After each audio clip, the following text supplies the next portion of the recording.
Welcome to the Tipping Point Show. I'm Jimmy Evans. In just a minute, I'll be welcoming back Rick Renner for the second week to talk about his fascinating new book. In the subscriber-only portion of the program, Bill Koenig will be joining me to talk about an effort right now to remove 500,000 Israelis from the West Bank and an effort by the United Nations to impose a two-state solution. You're going to want to hear that. Right now, I would like to remind you that in just about 10 days, we're going to have our third annual Prophecy Conference on Friday night, September 20th, and all day Saturday the 21st.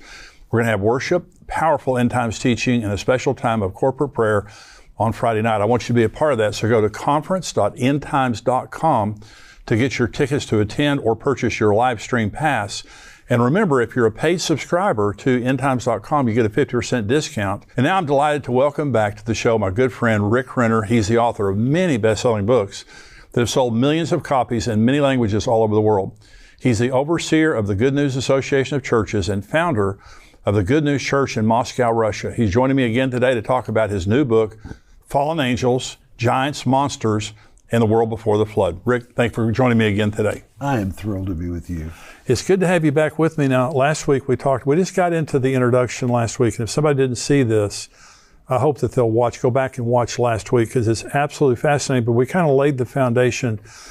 Fallen angels, giants, monsters, and the world before the flood.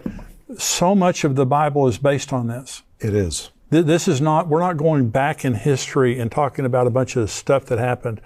We're talking about something that happened that's happening today. It affects every day. And it affects actually the second coming of Jesus. It does. Yeah. So you talk about in your book, what does the Bible tell us about Noah's Ark? You talk about the Epic of Gilgamesh. Talk about that. Well, first of all, the biblical account of Noah's Ark is, it's so vivid and so very clear.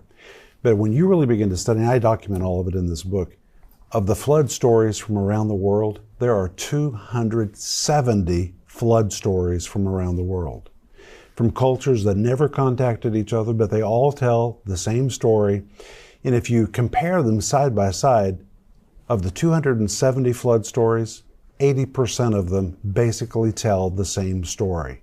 Wow. That is amazing. It's totally amazing. And one of the most ancient records is called the Epic of Gilgamesh. Gilgamesh was a king, and for a long time it was believed that Gilgamesh was just a legendary figure, but now they know because they have found inscriptions of the kings from Mesopotamia, and Gilgamesh is listed as really one of those kings.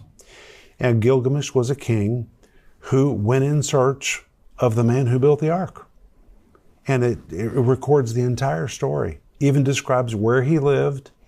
And it's very interesting, Jimmy, that in the Epic of Gilgamesh, it says that after the flood, the builder of the ark, which in the Epic of Gilgamesh has a different name, but the builder of the ark settled below a saddleback mountain. Now, that is really interesting, because today when you go to where the ruins of the ark are, they're just below a saddleback mountain. Wow. It is exactly like what is described in the Epic of Gilgamesh. And the Bible says that Gilgamesh went there, interviewed him, talked to him about what occurred before the flood, what occurred during the flood, and all of that is recorded in this book. Now, the Epic of Gilgamesh is actually older than the Bible. Wow. But the biblical account is the correct account. The Epic of Gilgamesh has a lot of pagan stuff in it, but it has the bare bones of the story of Noah and the ark. And we talked last week about, you said a flood to cleanse the earth, ancient voices who confirmed the existence of Noah's Ark, and you just go through. The church fathers all talked about it. It was common knowledge. Tertullian, Jerome, Anaxagoras of Athens. It just goes on and on and on, the voices. Eusebius, Josephus, they all talked about the angels who rebelled against the authority of God, that they metamorphosed and took on a form where they could have sex with women, and the women then gave birth to giants. It is amazing how clearly they all described those events. Well, it's something that's historical, but what happened, the fallen angels came down. They did.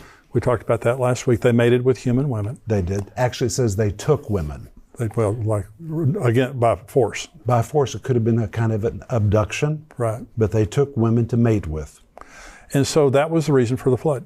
That was. It was to cleanse the earth. It was a cleanup operation. Right. And God gave 120 years, as we discussed in the last program, for people to repent. And I think that's amazing. You know, today sometimes amazing. people are in such a rush to judge, but God is never in a rush to judge. Right. And in fact, when you read 2 Peter chapter 3, it says that God is long-suffering, not willing that any should perish. That doesn't mean everybody's going to get saved, but God's long-suffering. He doesn't want anybody to perish. Yeah. And God was so patient in the days before the flood that he waited until the only family left genetically clean was Noah and his family. Yeah. And that's when it was time for the flood to come and clean things up. And something else really interesting to me, Jimmy, now I can't say this emphatically, but I can say it with pretty great surety that the Garden of Eden was located in Mesopotamia. Well, Meso is a Greek word which means in the midst of. Potamia is the word for rivers. It means in the middle of all the rivers. Well, if today you go to the very area where the ruins of Noah's Ark are, that is also where the headwaters are for the Euphrates and the Tigris. Well, there you go. And in fact, I was just at the Euphrates River. I just went there. Wow. I wanted to see it with my own eyes. So when the ark came to rest, it seems that the ark came to rest nearly in the same area where the Garden of Eden was, wow. where God first said, be fruitful, multiply, replenish the earth. So when the ark landed, as only God could do, he caused those currents to bring the ship to the same place to start all over again. It's a second chance. To say, let's go at this a second time and do better this time. Oh my God. And said the very same words. If you compare the words he said to Adam, the words he said to Noah, they're the same words. Be fruitful, multiply, replenish the earth. And think how God gives all of us second chances. Yeah. That section of your book is so encouraging because you talk about all the different people that God warned right. very patiently and then judged later on. So we're going to get to the place now. We're talking about the end times, and we're starting at the flood because it pertains to everything that's happening in the world right now. Now, one of the fascinating things in your book, Rick, is now the Noah's Ark was actually hidden. It was covered. It was covered for many years. When was it discovered? Well, it first became visible again in May 1948. May of 1948, when Israel was reborn as a nation. Same month. Amazing. Now, the Ark was visible for thousands of years. Right. When it was higher up on the side of the mountain. That's where the Silk Road was. And in fact, Jimmy, if you go there today, you can still go to the ruins of the Silk Road. Wow. And the people who traveled the Silk Road wrote and wrote and wrote that they would take a detour. They would just go down a little bit down the side of the mountain to the ruins of the Ark, where they would take pieces of the pitch and they would turn it into amulets, and they would wear it as souvenirs. Well, you know, why in the world have people been looking on Mount Ararat when the ancient writers told us exactly where it was? It's just a little below the ancient Silk Road. Wow. And people went there and visited it for thousands of years, and then, because that is a mud flow, as it slid down the side of the mountain, it became completely covered with mud. Then in May 1948, there was an earthquake. Well, very near there is an ancient Kurdish village. And by the way, all the ancient writers said there was an ancient Kurdish village there. It's all right there. Wow. And that earthquake literally shook the mud off the top of that. And in this book, I have photos of what it looked like in 1948. You can see the shape of a ship. And it was discovered by accident by an aerial photographer who was flying over the area to take maps because the border of Iran, the Soviet Union was nearby. They felt like they needed new maps. And a man named Durupanar, he was a Turkish captain who was looking at the maps, saw it, and said, "What? This is a ship." And he was so convinced it was a ship that he took those aerial photographs, sent them to Ohio State University to Dr. Brandenburger, who was the #1 scholar and professional on aerial photography, and he was the man who identified all the sites of the Cuban Missile Crisis. So there was nobody better. Wow. And when Brandenburger saw those photographs, he said, "I have no doubt at all," and I have the quotes in this book, "this is a ship in the lower mountains of Ararat." And that's what began all the investigations. So you've been there, and you document in your book the size of the ship. Genesis documents the size of the ship. God told Noah exactly how to build it. Do they match? Exactly. It is exactly 300 cubits long. Wow. And for the last 10 years they've been doing ground penetrating radar, electrical scans, and now because of all those scans and the ground penetrating radar, we know there are exactly 3 levels. There are 3 decks in that ship. We know there are multiple rooms and compartments.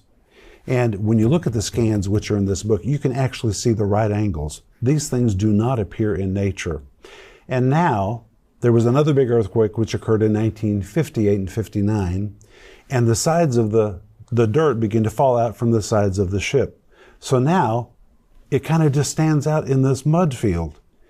And what is amazing to me is if you look at this ground penetrating radar, there is the complete hull of a ship. You don't even have to imagine it. You can see it in the scans. And they've done tests. It's wooden.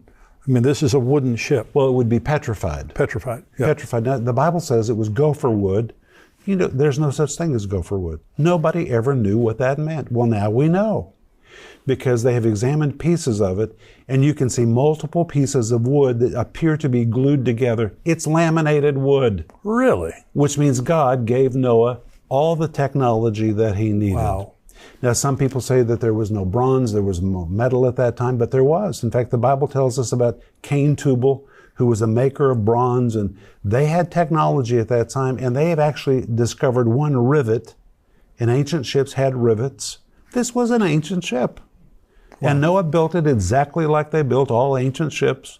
This was just a ship on steroids. I mean, it's massive. And the book of Enoch that we talked about last week, it talks about that the fallen angels that came down actually taught technology. They did. They taught women how to put makeup on. They did. They told men. All right, now wait a minute. That raises a question. What's that? So is makeup wrong? No, my wife wears it. It can't be wrong. No, my wife wears it. I like it when she wears it. They taught all kinds of sexual things, amours, constraints of passions. Right. They taught astrology. You know, all that stuff that we read about in mythology in the ancient world. And by the way, if you travel the world today, you find these ancient megalithic structures. Oh my gosh. No one today knows how they could have built them. Well, they built them with the assistance of the fallen angels. There's no doubt. There in L.A. Marzulli, we were talking about him last week, and he does a lot of documentaries. He documents that he does. In South America, in the Middle East and stuff, you have structures that we still don't know how they built them. I was just on with L.A. Yeah. He is brilliant. He's a brilliant guy. Yeah. And I like his topics. Now, this giants after the flood, we've talked about the giants before the flood. There were giants again after the flood. There were. And so and Genesis says there were giants on the earth in those days and afterward also. Right. So it's referring to the flood. That's right. Okay. So you believe there was a second incursion. These were not the same fallen angels because Jude and Peter says they're in prison. Well, people have all kinds of theories about how the giants appeared after the flood. Some allege, I don't believe this, but some allege that one of Noah's daughter-in-laws had a strain of Nephilim. I don't believe that. Others say that the giants, a few of them hung out on the peaks of the tallest mountains and therefore they survived. Some people believe in the hollow earth, and they believe the giants went into the earth and that's how they survived the flood. There are actually some who allege that the giants hung onto the sides of the ship and somehow that's how there's all kinds of silly things. Yeah. But it seems to me the only way this could have occurred again is if there was a second incursion. Yeah, absolutely. And that's what I tend to believe. And I believe there's going to be another one at the end of the age. And it may already... We'll talk about it. It already may be happening. Talk about it. How do you think it's going to happen? Well, it tells us that these you're referring now to the fact that Jesus said, as it was in the days of Noah, it's going to happen again. It's going to happen again. And you said in the Greek that means exactly the way. Exactly as. The Greek word husper, precisely as Jesus was teaching, there will be a replication of events. Right. Now, I love the Bible and I don't believe you should mess with what it means. That is exactly what Jesus said. Right. So if that's what Jesus said, that means there's going to be a replication of events. And of course, you know, Brother Jimmy, that we're living in a time when people are seeing all kinds of things. And there was a moment when, you know, if you saw a UFO or a UAP, an unidentified aerial phenomena, people thought you were crazy. But today they're talking about it in the Senate. Well, it's a fact. They're talking about it in Congress. Yeah. And these things are really appearing from the heavens. Well, the U.S. Navy jet is the one that took the very, very highly sophisticated. Correct. They have those cameras and tracking one that was going, unbelievable speeds, turning at right angles and stuff. And these are, as we said last week, and Hugh Ross, there's actually a YouTube video from Hugh Ross. He's a Christian astrophysicist. And he says they're not extraterrestrial. They're extra-dimensional. They're interdimensional. Yeah. There's a dimension that we can't see, and we know that because there are angels around us right now, and we can't see that spiritual dimension. Like Elijah, he said, open the eyes of his servant. And so all of a sudden, he could see in a different dimension.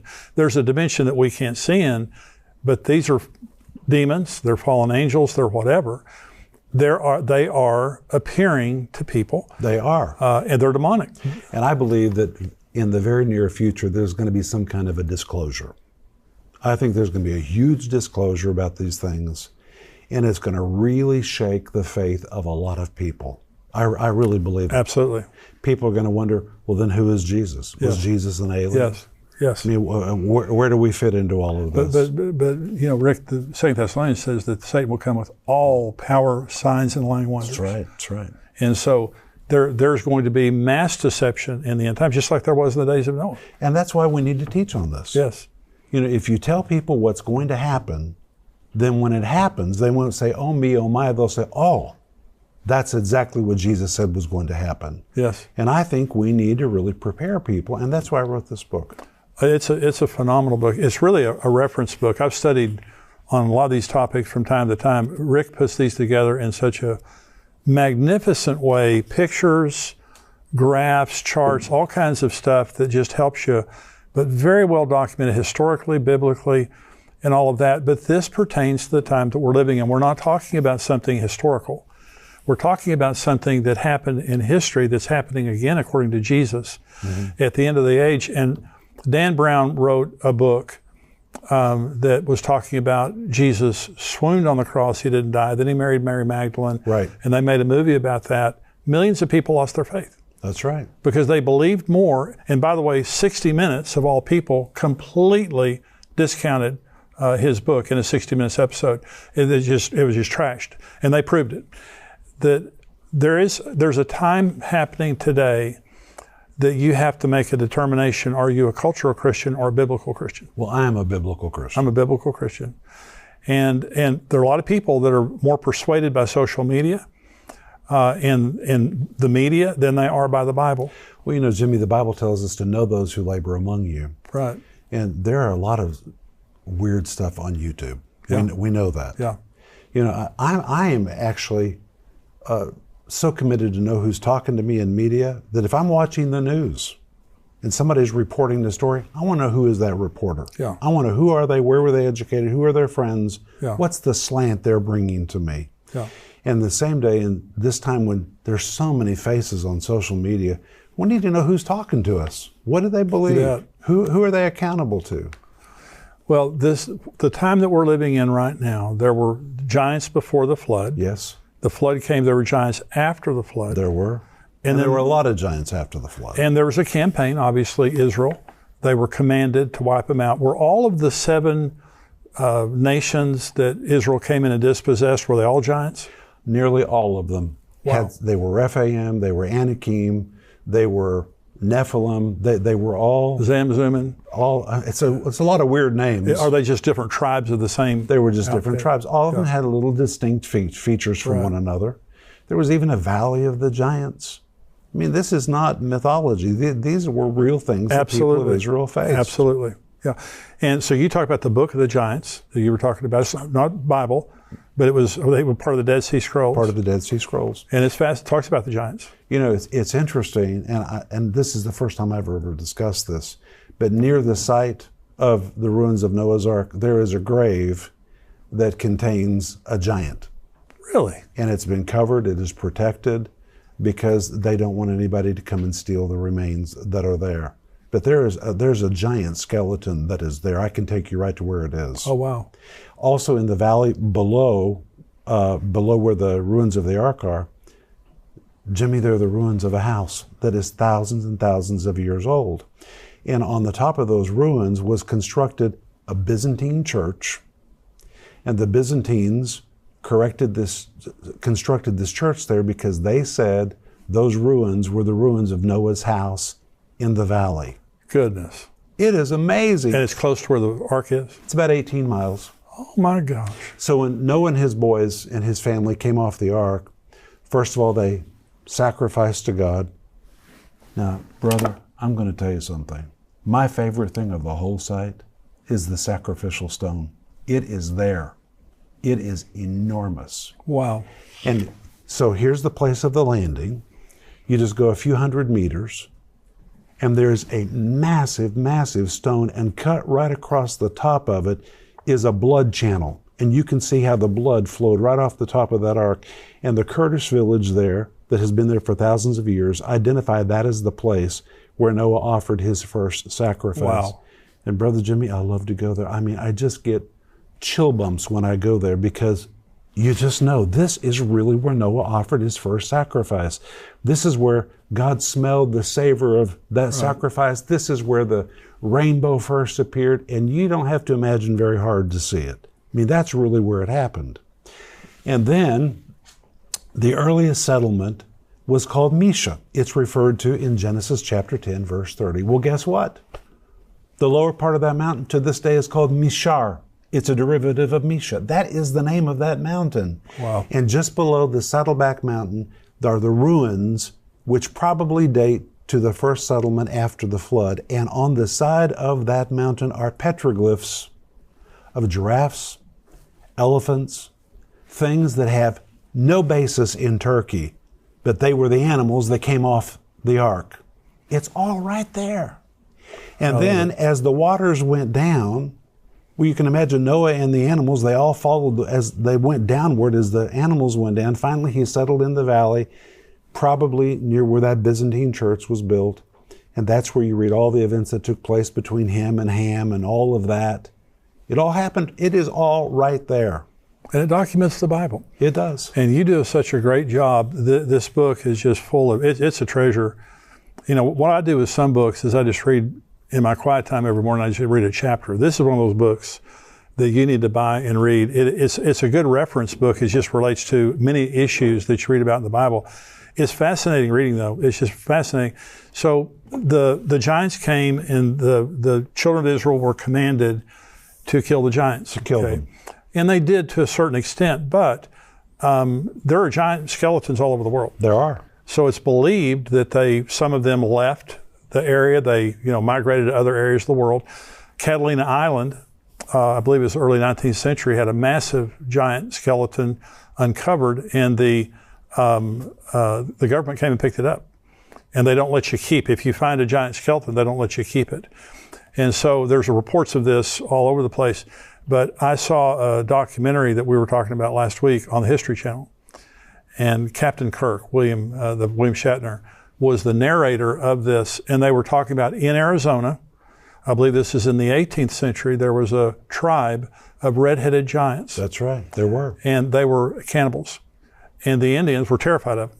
But the Indians just decided it's either them or us. They're going to eat us or we're going to kill them.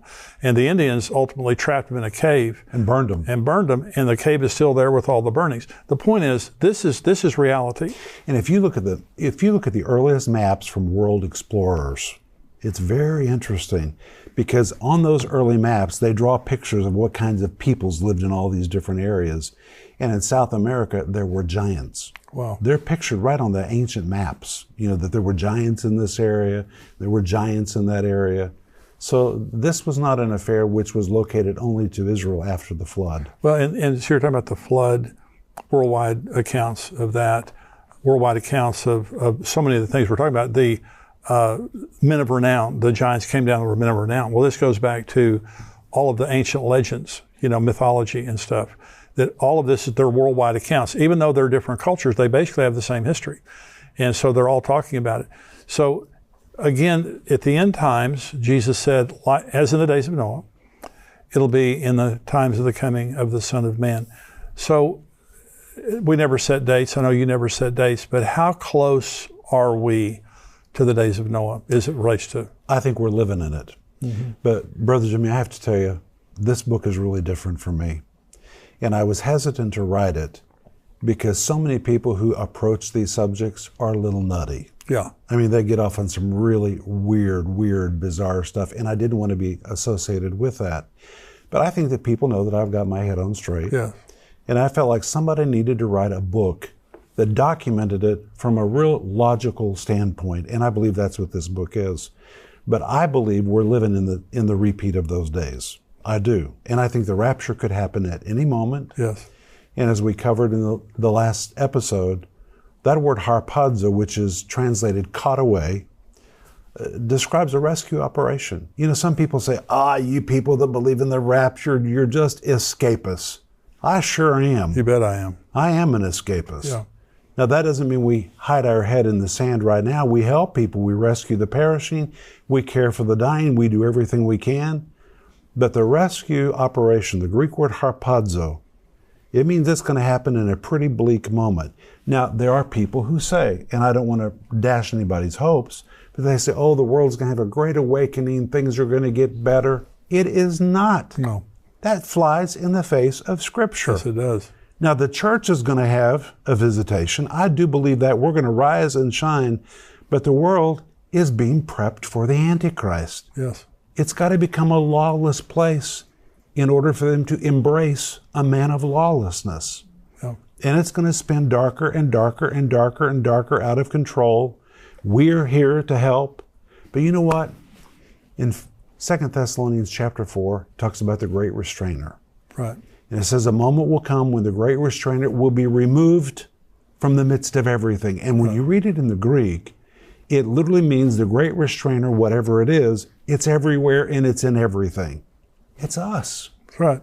And a moment's coming when we're all going to be removed from all the places where we are. And the Bible says in the Greek, and then, at that exact synchronized moment, that wicked one will be revealed. Right. So we will really not know his identity. That's right. As long as we're here. It's a waste of time to try to, and there are so many good candidates. There are. And you know what? He may be in the wings waiting right now. You know, I believe that he is. I believe when you say that we're living in the world of the Antichrist, we never set dates, but we set seasons. We're living in the season. We're living in that season. That's right. And there's no, and the end formally began in 1948. It did. And we're 76 years into it. And Jesus said the generation that sees that will see all things fulfilled, but we don't know how to define a generation. And Jesus gave two big signs, Israel, that's right, and as it was in the days of Noah. That's and right. they both reappeared in May 1948.